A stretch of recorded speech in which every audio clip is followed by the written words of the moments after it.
প্রার্থী তালিকা ঘোষণা হতেই কলকাতা থেকে জেলা বিজেপির অন্দরের ক্ষোভ বাইরে চলে এসেছে। পার্টি অফিসে ভাঙচুর থেকে শুরু করে রাস্তায় আগুন জ্বালিয়ে বিক্ষোভ। রাজ্য নেতাদের কাছে প্রার্থী বদল নিয়ে তদবির, বাদ যাচ্ছে না কিছুই। এই আবহে রাজ্যে আসছেন বিজেপির সর্বভারতীয় সভাপতি নীতিন নবীন। একই সঙ্গে সূত্রের খবর ২৬শে মার্চ বৃহস্পতিবার ভোট প্রচারে রাজ্যে আসতে পারেন নরেন্দ্র মোদী। তবে এ নিয়ে এখনই মুখ খুলতে রাজি নয় বিজেপির রাজ্য নেতৃত্ব।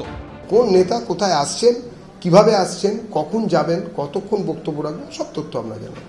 এখনো পর্যন্ত দু দফায় রাজ্যের ২৯৪টি আসনের মধ্যে ২৫৬টি আসনে প্রার্থী ঘোষণা করে দিয়েছে বিজেপি। প্রথম দফার তালিকা ঘোষণার দিনে আলিপুরদুয়ার কেন্দ্রে প্রার্থী বদলের দাবিতে বিক্ষোভ শুরু হয়। ক্রমেই যত দিন এগিয়েছে ততই ক্ষোভ ছড়িয়েছে জেলায় জেলায়। বিক্ষোভ আছড়ে পড়ে সল্টলেকে রাজ্য বিজেপির সদর দপ্তরেও।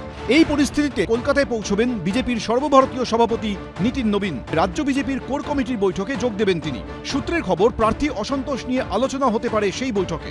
সম্ভাবনা আছে ওনার আসার। ২৪ তারিখে ওনার প্রস্তাবিত ট্যুর পশ্চিমবঙ্গের, তার সম্ভাবনা আছে। দেখুন, গতবারও কামিনী কাঞ্চনের অভিযোগ উঠেছিল, আর এবার তো পরিষ্কার বিজেপির নেতাকর্মীরা ক্ষোভ উগরে দিচ্ছেন।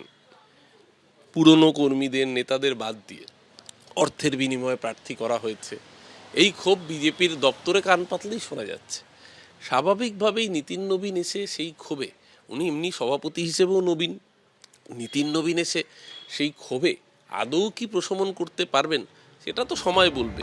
বিজেপি সূত্রে খবর, আসন্ন বিধানসভা ভোটে দলের প্রচার কৌশল কি হবে, নরেন্দ্র মোদী, অমিত শাহ, যোগী আদিত্যনাথের মতো হেভিওয়েট নেতারা কোথায় কোথায় প্রচার করবেন তা নিয়েও আলোচনা হবে কোর কমিটির বৈঠকে।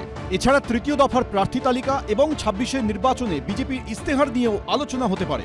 সূত্রের খবর, ২৬শে মার্চ ভোট প্রচারের জন্য নরেন্দ্র মোদীর কাছ থেকে সময় চেয়েছে রাজ্য বিজেপি। তবে সেই নিয়ে এখনো প্রধানমন্ত্রীর দপ্তরের তরফে উত্তর মেলেনি। এখন ওই দিনে সম্মতি মিললে উত্তরবঙ্গ না দক্ষিণবঙ্গ, কোথা থেকে নরেন্দ্র মোদী রাজ্যের ভোট প্রচার শুরু হবে তা নিয়ে জল্পনা তৈরি হয়েছে। ২৬এর বিধানসভা ভোটে নরেন্দ্র মোদীর ১০-১২টি কর্মসূচির কথা ভাবছে বিজেপি। এই ১০-১২টি কর্মসূচির মধ্যে বিধানসভা ভোটের প্রচার নরেন্দ্র মোদী কোথা থেকে শুরু করবেন তা নিয়ে দলের মধ্যে চলছে আলোচনা। তবে এবার উত্তরবঙ্গ নয়, দক্ষিণবঙ্গ থেকেই বিধানসভা ভোটের প্রচার শুরু করবেন নরেন্দ্র মোদী। প্রাথমিকভাবে দুর্গাপুর বা নদিয়ার কথা ভাবা হচ্ছে নরেন্দ্র মোদীর বিধানসভা ভোটে প্রথম সভা করার জন্য। বিজেপি সূত্রে খবর, পশ্চিম বর্ধমানের আসানসোল বা নদিয়া থেকে ভোট প্রচার শুরু করতে পারেন প্রধানমন্ত্রী। শিবাশিস মৌলিক, হিন্দোলদে, এবিপি আনন্দ। এবিপি আনন্দ, এগিয়ে থাকে, এগিয়ে রাখে।